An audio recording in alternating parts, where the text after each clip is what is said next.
Since the APNU-AFC government pulled the plug on the specialty hospital, Minister of Foreign Affairs Carl Guyanese cleared the air on the issue based on the documents he saw. The specialty hospital was meant to be, and as far as the documentation I saw, a place which provided what sometimes is called health tourism. Essentially, you build a hospital. In the old days, you used to call this an enclave. You bring the hospital, essentially, like you pick it up and bring it to Guyana.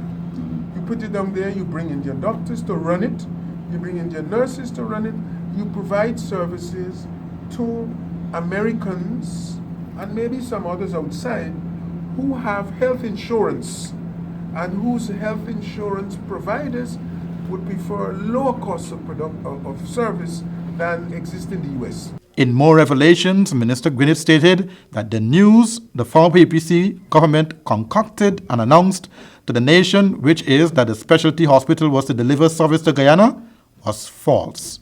It was not a hospital constructed to deliver services to Guyana. It may well be that such services could be provided for those who could pay, and it may well be that some services could be provided at a subsidized price, but no such arrangement was in place. No such arrangement is in place.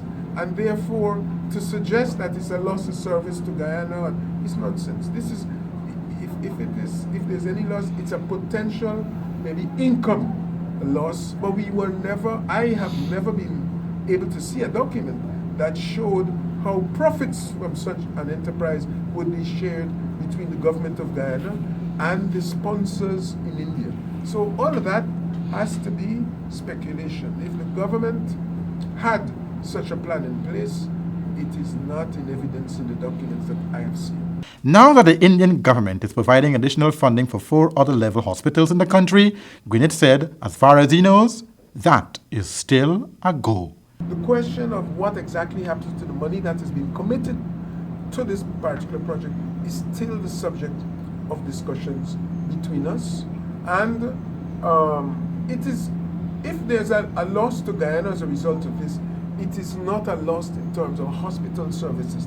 Andrew Wicks reporting for Channel 2 Headline News.